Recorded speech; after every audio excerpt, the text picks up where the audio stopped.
What's up, guys? Coming to you today with a full Sunday of Week 13 NFL football action here on November 30th. I'm going to give out picks on every single game today. We're going to look at plays against the spread and a few over-under spots, and I'll give you my favorite underdog and my massive lock of the day. So buckle up. We have a great video for you today. Slam that like button and subscribe to the channel so you don't miss out on our daily videos, and comment down below with anything you're looking at today across the sports world. I'm more than happy to get back to you. Check the pinned comment throughout the day to see our favorite picks, and you should definitely check back a couple of times throughout the day to see if there are any changes with injuries and player availability being confirmed. Saturday's looking like a pretty decent day. We're going to jump in and recap that in just a second. Thought I'd give you all a look here at Baby Stump. We've been promising to have him in a video here for quite a while, and he is growing like a weed. So I'm going to go hand him back to his mom, and then we're going to recap what went on yesterday. Yesterday, we got up to a very nice start. We had Miami -7. It was a comfortable blowout, 38-7 win there for Miami in this one. Pitt has done some good things this season, but clearly they were not quite on the same level as the Hurricanes, who were leading at halftime before shutting out the Panthers there in the second half. So a nice win to start the day.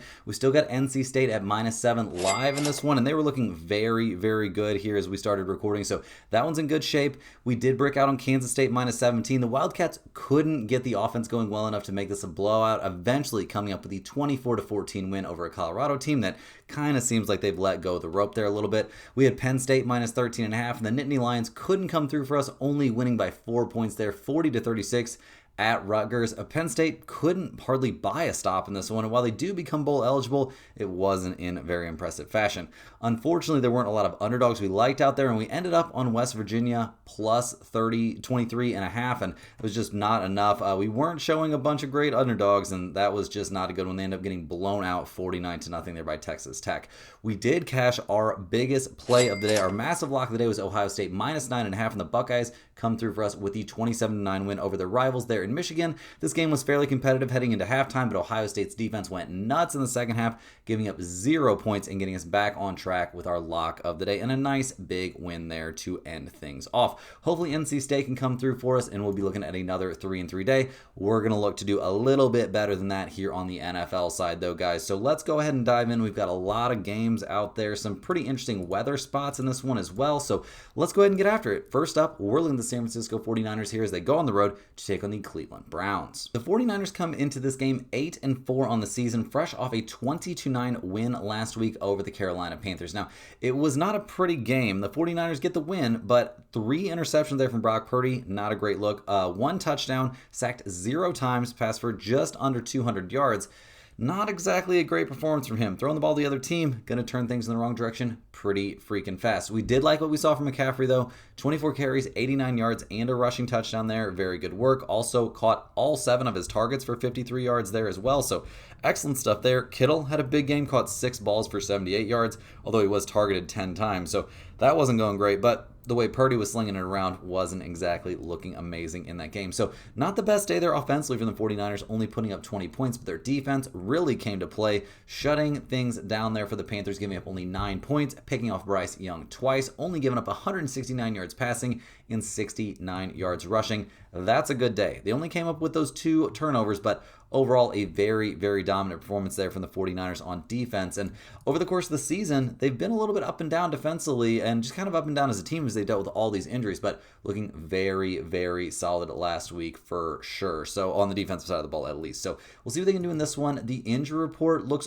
pretty okay offensively. They're, rested and ready to go. That's a big step in the right direction for this squad, but defensively going to be missing at least 2 starters, missing your starting defensive end on the right side and missing your middle linebacker. That is not good news, especially at middle linebacker, a position where they've already been banged up quite a bit this season. So we'll see what they can do on the road here going up against the Cleveland Browns. They come into this one 3-8 on the season. They're fresh off a 24-10 win there over the Las Vegas Raiders. Let's not overreact too much. It's not like the Raiders are exactly a great team, but getting a road win for the Browns is a pretty wild thing.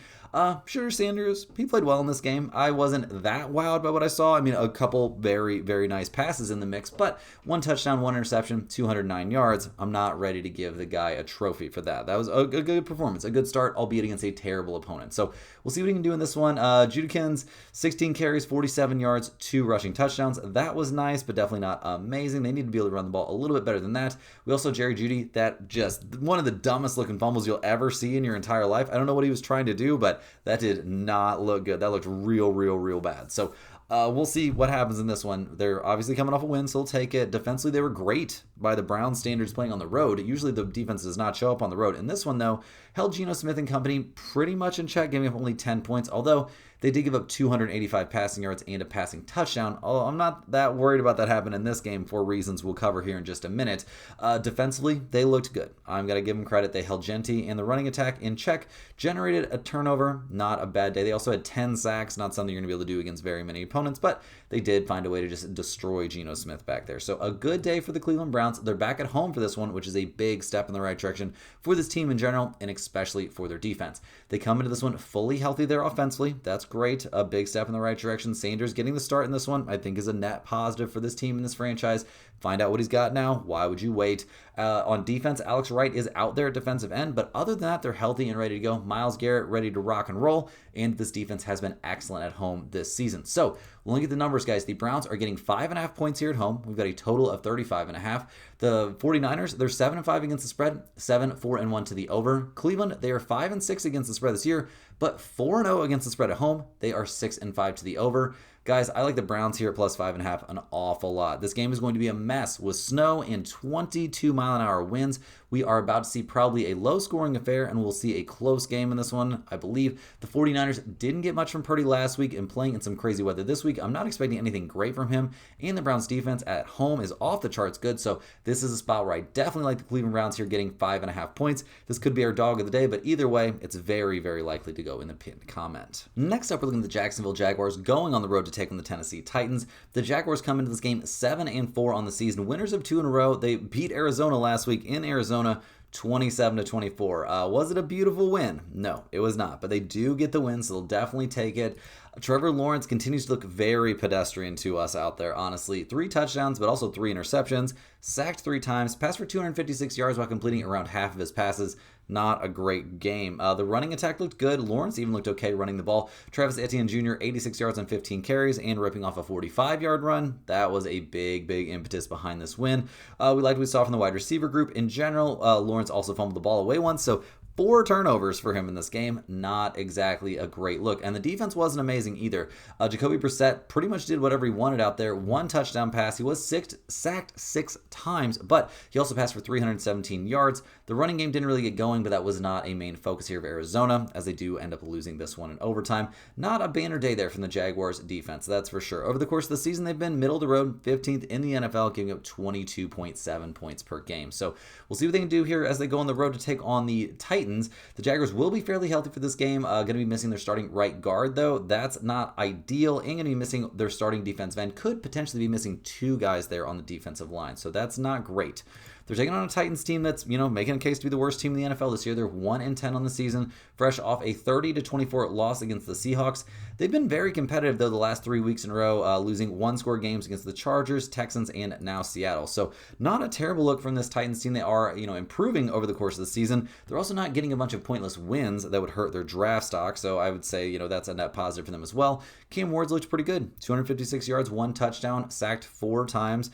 I mean, he ran the ball 6 times for 37 yards and a touchdown as well, so clearly he feels like the best player on this entire Titans squad.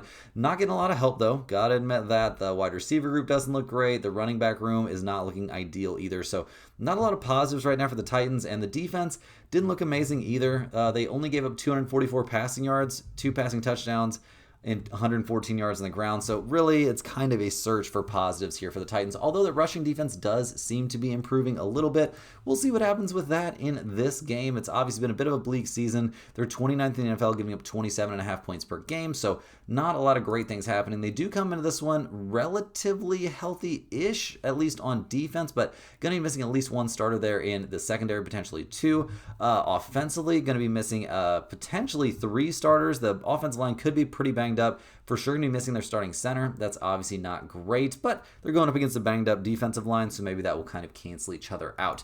Looking at the numbers for this game, the Titans are getting 6 points here at home. We've got a total of 42. Jacksonville's 6-5 against the spread, 6-5 to the over. Tennessee 5-6 against the spread, 7-4 to the over. Guys, I'm not like super jazzed up about this game in general, as I'm sure you could tell. These are two pretty unfortunate teams here. The weather situation there in Tennessee is not looking too bad. We got 9-mile-an-hour winds and pretty decent temperatures, so I don't think that's going to really help too much, but I'm going to lean just slightly towards the Titans here getting 6 points. It's more of a bet against Trevor Lawrence than anything else. The Titans' run defense maybe getting a little bit better, and if Lawrence does have to try and throw his way to the win, that's not a recipe for success against anyone with the way he's been thrown to the other team, so it's a slight lean towards the Titans, but this one not going to find the pinned comment. Hey guys, hop in here with a quick shout out to the sponsor of today and every day's video, and that is stumpthespread.com. Click the link in the description to go over there and see the top confidence picks from our entire team of experienced cappers. Right now, our premium members are getting daily NBA, NHL, UFC, NFL, college football, and college basketball picks. We're coming off a very hot day there on the NHL side of things. College football made a bunch of units as well, and this is the perfect time to get on board, guys.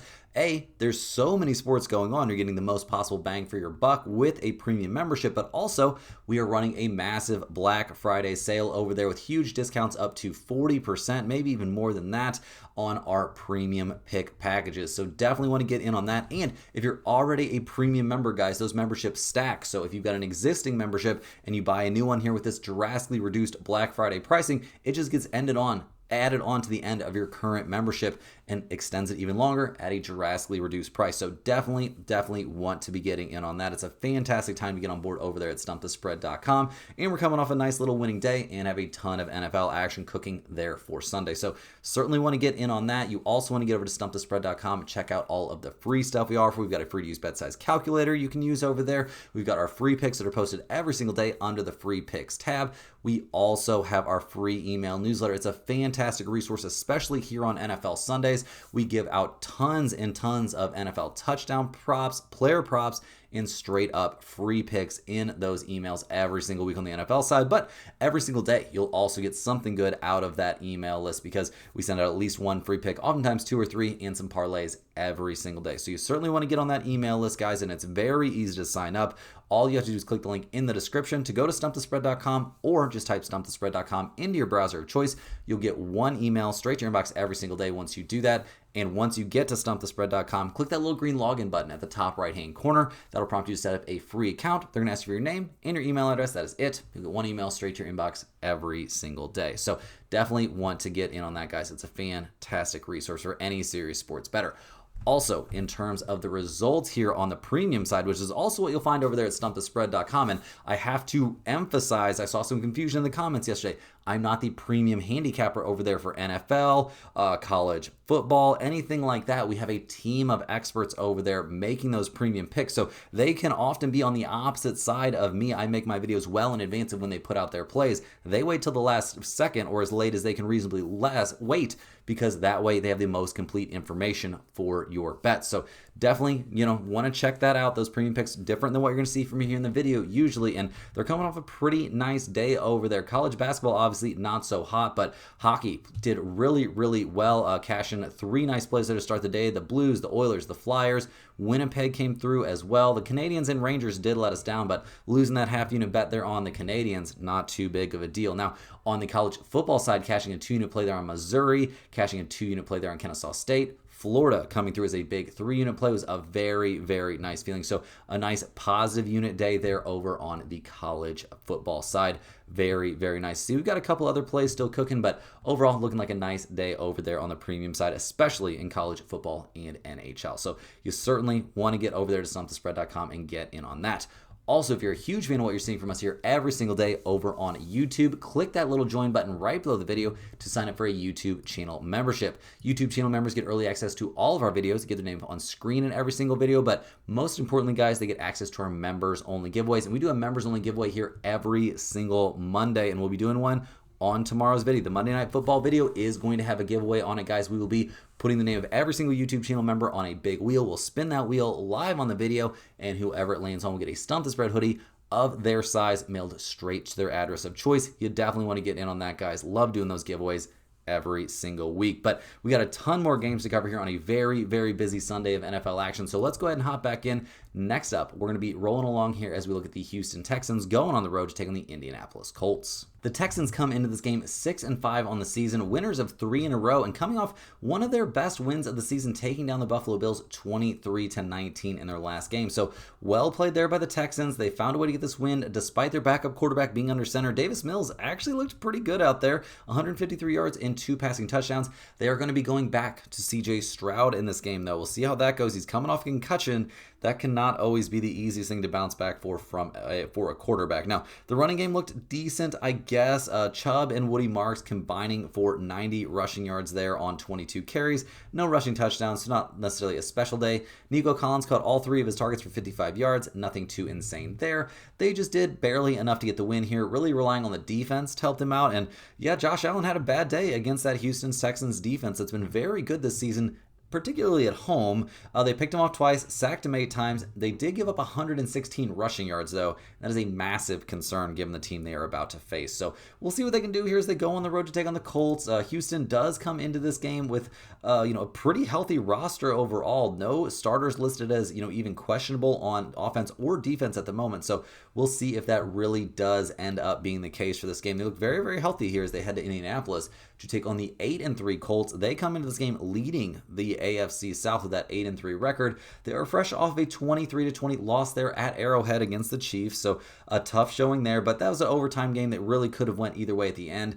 Definitely some suspect play from Daniel Jones in the fourth quarter, so they'll be able to put this one away a little bit earlier. Jones did put up okay statistics, though. 181 passing yards, 2 touchdowns, no interceptions, and no sacks there against Kansas City. Jonathan Taylor, 16 carries for 58 yards. That's not exactly what we've grown accustomed to seeing from him. I think we'll see something much better here as they are playing at home and playing against the Houston Texans, albeit, a pretty solid defensive team. So we'll see what they can do. Defensively against the Chiefs, they were good. Held Mahomes down a little bit, picking him off once, sacking him 4 times, but also giving up 352 passing yards. They gave up 104 yards on 30 carries to Kareem Hunt, so that's not necessarily a horrible day, but it wasn't the best day there for this defense. They did generate a couple turnovers, could definitely had their chances in this game, and over the course of the season, they're 9th in the NFL, giving up only 20.8 points per game. So there's good reasons here to be considering backing the Colts defense. They come into this game relatively healthy. Tyler Warren, his availability seems very up in the air, but other than that, their offense is good to go. And defensively, they are fully healthy as well. So looking at the numbers, the Colts are 3.5-point favorites here. We've got a total of 44.5. Houston 5-6 against the spread, 7-3-1 to the under. The Colts 6-3-2 against the spread, 6-5 to the over themselves. I think this is a great spot to take the Colts minus 3.5. Jonathan Taylor indoors has been insane, and I think even here against an elite opponent in the Texans defense, he's going to have a big game. Gardner and Ward being healthy for the Colts is a big deal. 2 premier corners here as they build it to slow down guys like Nico Collins, and I don't know if we're going to see anything big here from CJ Stroud in his first action coming off of a concussion. Next on the docket, we're looking at the New Orleans Saints going on the road to take on the Miami Dolphins. The Saints are 2-9 on the season. They're fresh off a 24-10 loss there against the Falcons. Kamara being injured. Not a lot of great things happening right now for the New Orleans Saints. Obviously, this has been a wasted season for them. Really haven't even been able to develop a new quarterback, so it doesn't seem like they have their quarterback of the future on the roster right now. So we'll see what they can do in this one. Like I said, not loving what we're seeing in terms of quarterback play. 1 interception, no touchdowns, 5 sacks last week. He did a little bit in the ground game. This isn't college anymore, buddy. This is not what we're looking for. 7 carries and 22 yards is not more than a drop in the bucket. We also saw him fumble the ball away once, so 2 total turnovers in this game. This offense looks terrible, and defensively they gave up 24 points to a terrible Falcons offense led by the ghost of Kirk Cousins, who passed for 200 yards and 2 touchdowns against them. The running game also looked good against them, so this Saints team really not having a great time in that game, and over the course of the season, they're 22nd in the NFL, giving up almost 25 points per game. They also come into this one banged up for sure. Kamara out, Chris Olave questionable, and the defense, while technically healthy, has just not been good. So they might be in bad shape here. They're going on the road to take on the Dolphins, who obviously haven't had a great season either, but they have won 3 out of their last 4, including a 34-10 win over the Falcons that just beat the Saints. So we'll see how it goes this time. I mean, their last game was against the Commanders, and it wasn't amazing. They do win that game 16-13 in overtime, although that was the Madrid game. So we'll cut them a little bit of slack. They're also coming off of an overtime. They're also coming off of their bye week here. So the fact they just played an overtime game in a different country doesn't really move the needle for me. In that game, Tua was okay. 14 of 20, 171 yards. No touchdowns, no interceptions, sacked 3 times, but A-Chain was a monster. 120 yards on 21 carries. He was also, pivotal there in the passing game and took good care of the ball. He was the reason they were able to win this game, and usually is. Now, defensively giving up only 13 points against anyone in the NFL, not a bad showing. They slowed down Marcus Mariota, slowed down the Washington rushing offense, didn't stop it, but slowed it down. They also generated 1 turnover via the fumble and that 1 interception, so definitely not a bad day out there for our Dolphins defense that has not exactly been amazing. They're 21st in the NFL, giving up 24.5 points per game. But looking at the numbers, the Dolphins are 5.5-point favorites at home. We've got a total of 41.5 in this game. New Orleans are only 3-8 against the spread. They're 8-3 to the under. Miami's 6-5 against the spread, 6-4-1 to the over. Guys, I like Miami here at -5.5 a ton. I can't believe this dip down below 6. Definitely like the Dolphins playing at home in this one. 2 at home is much better, and in 1 p.m/noon games, he's notoriously better than in later games. Being at home and playing in the white jerseys and making New Orleans wear their black jerseys helps here as well, playing in that Florida sunshine. So I definitely at anything under 7 points think this is a fantastic spot to take the Dolphins. And since we can get it under 5.5, this will certainly be making it to the pinned comment. Next up, guys, we're looking at the Atlanta Falcons going on the road to take on the New York Jets. The Falcons are 4-7 on the season. They're fresh off a 24-10 win there at the Saints, but it's been a pretty bleak season overall for the Falcons. Obviously not really in contention there in the NFC South, and while they are coming off a win over the Saints, I mean, how much should we really be celebrating that? Kirk Cousins had a decent day, 2 touchdowns, 1 interception, sacked 3 times, 199 yards through the air, nothing too special there, but Robinson and Algier, pretty good days there on the ground, 26 carries for 114 yards, not a bad day there in the ground game. So the Falcons will definitely take that. I don't think it's a miracle doing that against the Saints, and the defense looked good against a pretty terrible New Orleans team, holding their quarterback in check, 5 sacks there, holding the running game in check, and generating a couple turnovers. It's definitely not a bad game. It's not like the Falcons have been great this season defensively, though. They're middle of the road, 14th in the NFL, giving up 22.6 points per game. Their injury report's a pretty big deal. Drake London is officially out for this game. They could be missing their starting right guard as well, and while they are relatively healthy there on defense, they've had a lot of guys get knocked out for the year, so it's really kind of a mirage. They're not quite as healthy as you would think. They've got maybe a tough chore ahead of them. They got to go on the road to take on the New York Jets, who at 2-9 on the season obviously aren't killing it, but they did give the Ravens, something to think about last week, eventually losing that game 23-10, but that was enough for the cover as they were 13.5-point underdogs.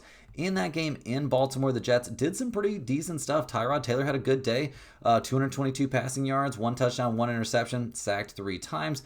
Breece Hall and Tyrod Taylor were both active there in the running game. They weren't super successful, but they were moving the ball. Breece Hall did fumble it away once. That was not great. And defensively, I have a lot of good stuff to say about the Jets. They really held Lamar Jackson in check, only gave up 153 passing yards to him and 11 rushing yards, so not bad there. It took Derrick Henry 21 carries to get to 64 yards and his 2 touchdowns in that game. So, yeah, it was a very competitive game overall there from the Jets. They played well, obviously taking the loss, and it's not like they should be that motivated to win games right now, but they're playing with a decent amount of pride right now, and I liked what I saw last week. They are 27th in the NFL in defense, but looked a lot better than that last week. Their injury report coming into this game looks okay. Lazard could be out there on offense, but other than that, the offense is healthy. They could be missing 1 starter there on defense, but overall the defense doesn't look too banged up either. So I was a little bit surprised to see the Jets getting a full 3 points at home in this game. We've got a total of 38.5. Atlanta's 5-5-1 against the spread. They're 6-4-1 to the under. The Jets are 6-4-1 against the spread at home, 6-5 to the over. No lean on the total here, guys, but I like the Jets at +3 as a potential dog of the day. The Jets just held their own against the Ravens, and this is a great spot to fade the public, who are going to be going nuts on the Falcons since they're coming off that good game against the Saints. Tyrod Taylor under center here is something we love. Drake London being out and Kirk Cousins being under center for this Falcons, that's just something we're more than happy to fade. Also, rain and wind in this game certainly help us out on this play. Give me the Jets here, getting 3 points. Next on the docket, guys, we're looking at the Arizona Cardinals going on the road to take on the Tampa Bay Buccaneers. The Cardinals come into this game 3-8 on the season, so not exactly killing it. They're fresh off a 27-24 loss last week against the Jaguars and are currently in last place there in the NFC West. In that overtime loss, obviously they had their chances. Jacoby Brissett was fine, 317 passing yards, 1 touchdown, sacked 6 times though. The running game didn't do much. They didn't turn the ball over besides that, but when you're doing all that against the Jaguars, I have a hard time getting super on board with you being some sort of amazing team, but we'll see. we'll see what they can do in this one. I mean, their defense did generate a lot of turnovers, ended up generating 4 turnovers in the game, picking off Lawrence 3 times and forcing him to fumble once. But despite all that, they still gave up 27 points. They also couldn't stop the run. So a lot of issues still to be resolved here for the Arizona Cardinals. And with the direction the season's headed, like, what do they really want to resolve? Like, clearly they seem to be out on Kyler Murray here. They're going to be looking for a new quarterback of the future, and they're very banged up in this game. And why would anybody be in a hurry to come back? Bam Knight, questionable. Marvin Harrison Jr., questionable.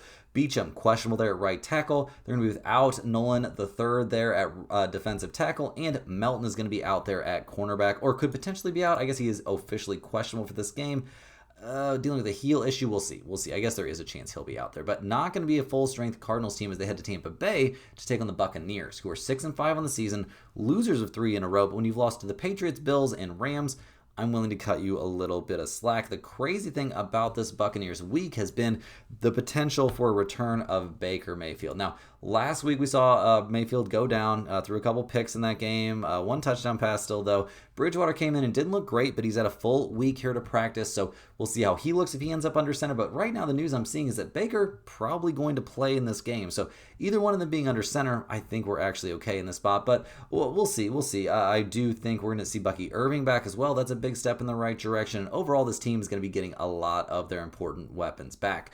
They didn't do much against the Rams there, so that was a problem. The defense didn't look good, but the offense kept putting them in bad spots. They did stop the run, so that's something positive, but struggled against Puka Nacua and Devontae Adams. That's happening to pretty much every team that faces the Rams, though, so I'm willing to cut the Buccaneers some slack in that department. Now, looking at their injury report, that's the most important thing. Baker Mayfield sounds like he's officially questionable for this game, but is very likely to play. So it sounds like he'll be out there. Bucky Irving sounds like he's going to be back as well. One guy questionable there at left guard. We'll see if he plays or not. That is a bit up in the air. On the defensive side of the ball, Reddick, he's a big question mark here with his ankle issue. Seems like there's a decent chance he suits up for this one, but it also remains a little bit unclear. And Dean is questionable as well. We'll see if he's out there. It would not be great to be missing one of your starting cornerbacks. So looking at the numbers, guys, the Buccaneers are 3.5-point favorites here at home. We've got a total of 44.5 in this game. Arizona 5-6 against the spread, 7-4 to the over. Tampa Bay 5-6 against the spread, 6-5 to the over. I like the Buccaneers here, guys, at -3.5, and I like them quite a bit. It's not a lock to make the pin comment, but it definitely could. Baker playing definitely helps. Bucky Irving playing helps as well. They're by far the better team. They've got a ton still to play for. Even if Baker doesn't play and Bridgewater's under center, I still like this team against a terrible Arizona team that's banged up and not really incentivized to win at this point in the season. Rolling right along, we've got the Los Angeles Rams going on the road to take on the Carolina Panthers. The Rams are 9-2 on the season. They've got a full game lead there over the Seahawks for the top spot in the NFC West. They are fresh off of a, what is it up to now, 6th straight win taking down the Buccaneers and that 34-7 blowout last week. Obviously, Baker going down helps a lot, but Stafford looked great. 3 touchdowns, no interceptions, 1 sack, 273 yards to the air.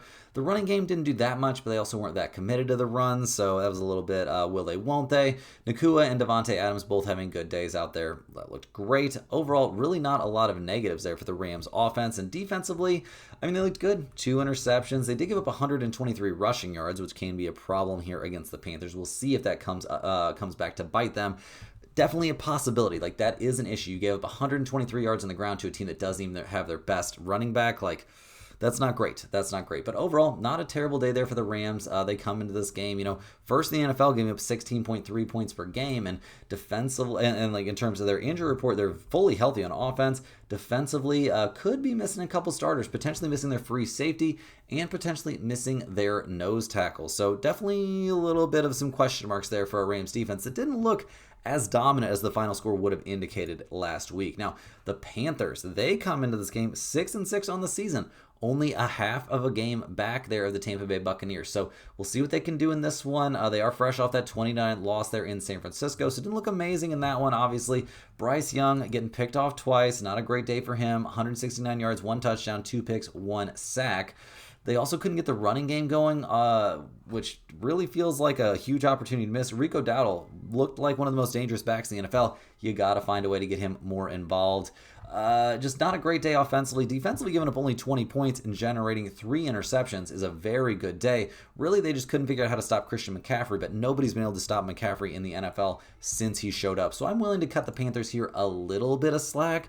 We'll see what they can do in this one. They're 13th in the NFL this year, giving up 22.4 points per game. So looking at the numbers for this one and looking at the injury report first here for the Panthers. They're fully healthy on offense except for Cade Mays, their starting center. Will be sidelined. That's not great. We don't love that. But defensively, they're a little banged up as well. Going to be missing 2 starters and actually 3 starters there with that suspension. So we'll see. Definitely not going to be at full strength.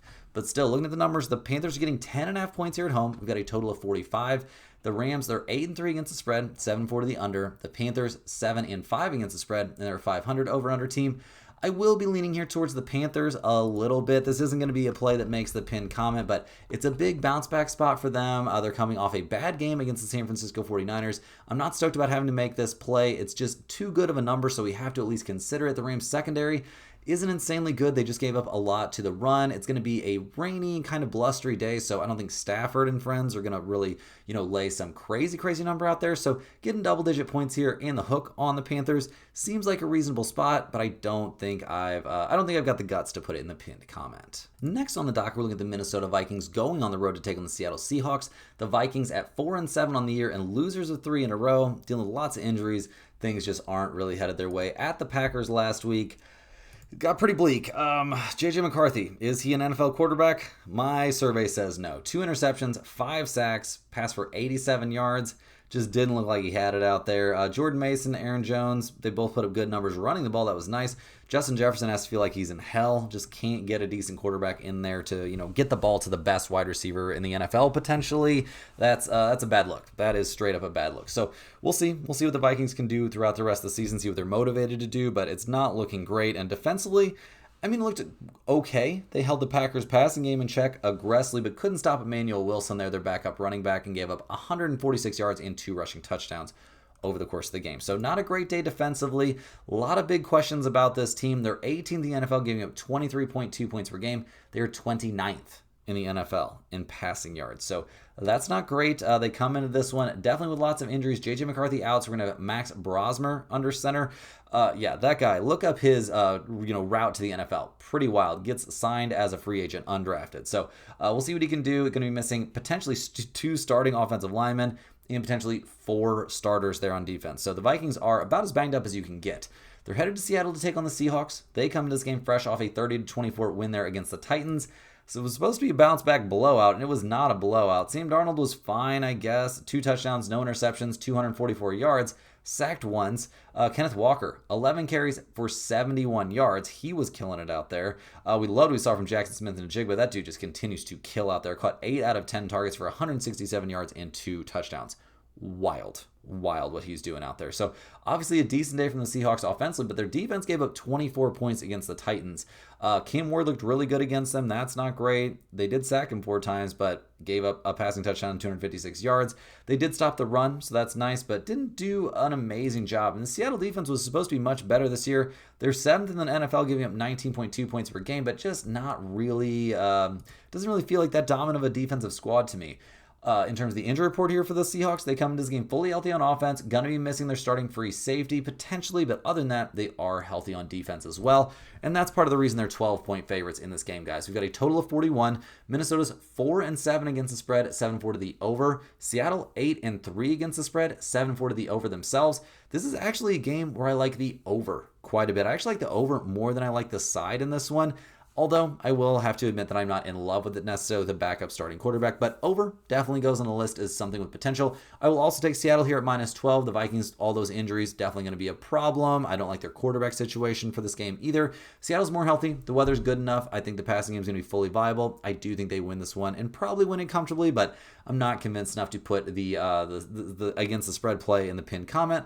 I do lean pretty hard there towards that over 41, though. Next up, guys, we got the Buffalo Bills going on the road to take on the Pittsburgh Steelers. The Bills are 7-4 on the season, but have lost 2 out of their last 3. They lost last week 23-19 there in Houston, and things are starting to look a little troublesome there in Buffalo. Josh Allen, 2 interceptions, sacked 8 times, 0 touchdowns in the game.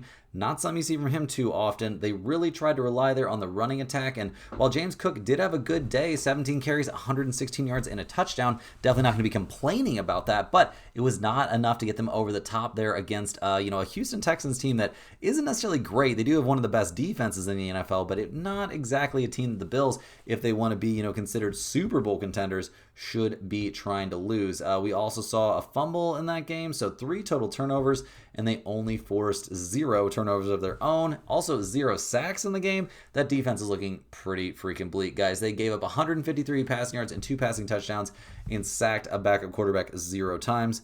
Yikes. They didn't stop the run either. That wasn't great. It was just a pretty bad day out there for the Bills overall. Going to be having to try to bounce back, but their defense is below middle of the road. It's not middle of the road, it's below average. And they are decimated with injuries right now, guys. Palmer, questionable for this game. Dalton Kincaid, questionable as well.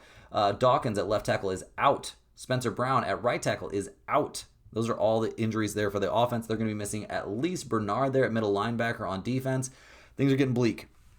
Tons and tons of injuries there for the Bills, and they've got to go on the road to take on a tough opponent here. The Steelers, they are tied atop the AFC North, technically leading the AFC North there at 6-5. They're coming off a 31-28 loss there in Chicago. Not a great look there. We'll see if they've got a bounce back in them, but that was a tough one. That was a tough one for sure. Mason Rudolph getting the start. 1 touchdown, 1 interception, sacked a couple times. Rodgers will be back, will play in this game though, so that's a big step in the right direction. Gainwell and Jalen Warren both looked very good running the ball in that game. Maybe that's something we see the Steelers try and stick to a little bit more in this one, especially against a pretty mediocre opponent there defensively. We liked what we saw a little bit there, but yeah, just nothing too special happening in the wide receiver group. Obviously, you got a backup quarterback in there. Things aren't going to go great. Rudolph also fumbled the ball away once. Got to take better care of the ball, but like I said, the dream is that he won't be out there at all. The defense got shredded there in Chicago. Gave up 3 passing touchdowns, 239 yards through the air to Caleb Williams, 0 interceptions. Generating 2 turnovers via the fumble, though, is a good look and something that could potentially be replicatable here against the Bills and Josh Allen.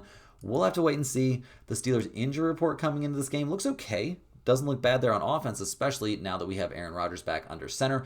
Defensively, going to be missing our right defensive end, but other than that, the Steelers are healthy for this game. And they're getting 3 points at home. We've got a total of 45.5.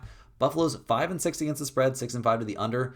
The Steelers are 5-6 against the spread and 6-5 to the over.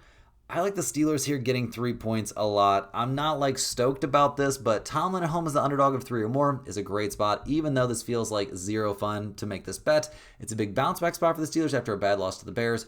Rodgers playing helps, and the Bills are super banged up coming into this game. I think they're going to struggle aggressively here on the road in, not exactly the most fun situation. So I will definitely be taking the Steelers here, getting 3 points as a potential dog of the day. Rounding into the home stretch here, guys, we're looking at the Las Vegas Raiders going on the road to taking the Los Angeles Chargers. The Raiders are 2-9 this season. They're fresh off a 24-10 loss against the Browns. They haven't kept a game close in the last 2 weeks. They did play a close game in Europe against the Broncos. I guess that's what we're supposed to feel good about. I think that was a Europe game, but yeah, things are just looking brutal right now for the Raiders. I mean, Geno Smith got sacked 10 times last week. 10. Ugh. Threw 1 touchdown and 285 yards. That's nice. Genty didn't do too much there in the running game. Tyler Lockett.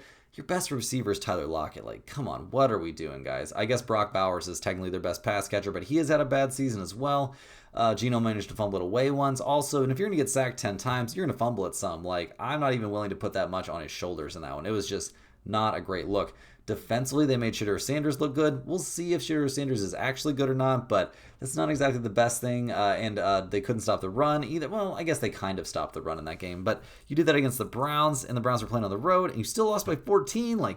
I have a hard time getting super excited about anything I saw from the Raiders in that game, if I'm being completely honest. And they come into this one a little bit banged up there on defense. I mean, offensively, they're almost fully healthy. I guess that's nice. Defensively, going to be missing probably 1 guy on their defensive end and maybe 1 guy in the secondary. So I do have concerns here about the Raiders as they go on the road to take on the Chargers, who at 7-4 on the season, they won't be catching the Denver Broncos there for the top spot in the AFC West, but they're having a better year than you would have maybe not a better year than you would have projected, but they've played well, except last week, or not last week, their last time out was at the Jaguars, and they got obliterated. That was pretty brutal. They are coming off their bye week, so that should help them a bit in this one. In that game against the Jaguars, though, nothing went right. Herbert passed for 81 yards and 1 interception. Whoa, yeah. It was worse than I even remembered, honestly. 3 sacks in that game, just not great. The running game couldn't get going at all. They couldn't really afford to run the ball because they were down so bad, and it was just a brutal game. Great spot to head into your bye. You got all the motivation in the world. The defense looked pretty bad as well. So just a lot of massive negatives there for the Chargers. It couldn't possibly be a bigger bounce back spot for this team. And they've been good this season. They're 10th in the NFL, giving up 21.6 points per game. They won't have Hampton back for this one, but still, I don't think that's the end of the world. They've got Herbert, they've got Vidal, they've got McConkey. They should be in good shape to put up a decent day there offensively. They're fully healthy on offense. That's a big deal. Defensively, they're very, very healthy as well. Coming off their bye week, that's a big, big deal. So looking at the numbers, I'm not shocked to see them be big favorites. They are 9.5-point favorites. We've got a total of 40.5 in this game. The Raiders are 4-7 against the spread. They're 7-4 to the under. The Chargers, 4-6-1 against the spread, 6-5 to the under. I like the Chargers here at -9.5. Not a lot of huge favorites that I like today. I do like the Chargers. No Chip Kelly for the Raiders. Doesn't really move the needle much for me at all in this game. I just think the Chargers are the far better team. Coming off their bye week, should be in fantastic shape to knock off a Raiders team that's headed absolutely nowhere this season, and I think they win this game walking away. Last but not least, guys, we're looking at the Sunday Night Football matchup between the Denver Broncos and the Washington Commanders. The Broncos are 9-2 on the season. They're fresh off that 3-point win there over the Chiefs and their bye week. So well played there by Denver. They've got to feel great about the direction things are heading. Bo Nix was good in that game for sure. 295 passing yards, no touchdowns, but also no interceptions.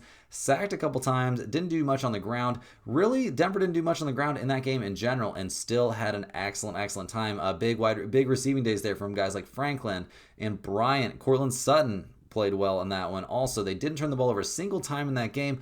A very, very clean performance. And defensively giving up only 19 points to Mahomes and company is not a bad look. They picked Mahomes off once, sacked him 3 times, shut down the Kansas City running game. It was just an overall excellent performance there from the Denver Broncos, who, I mean, they're 9-2 on the season. Have they played the toughest schedule? Not really, but they've done a good job when their best has been demanded. And over the course of the season, they're 3rd in the NFL, giving up only 17.5 points per game. So definitely big positives there for the Broncos. They come into this game fully healthy there on offense and fully healthy there on defense. Surtain being back is a big deal for this team.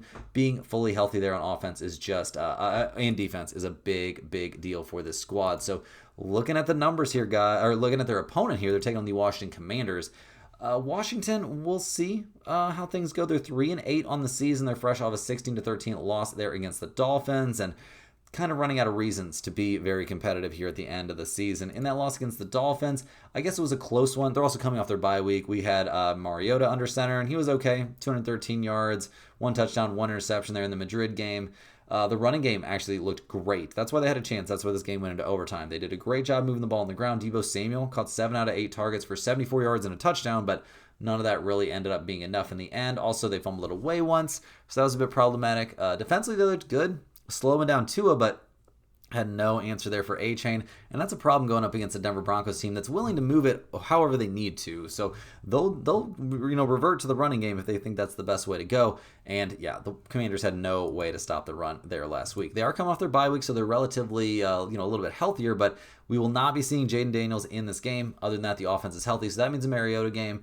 Defensively, they're missing a few guys for the season, but they are healthy on defense in general. But over the course of the year, they are 28th in the NFL, giving up 26.9 points per game. That is not great. So look at the numbers here, guys. The Commanders are getting 6.5 points at home. We've got a total of 43.5.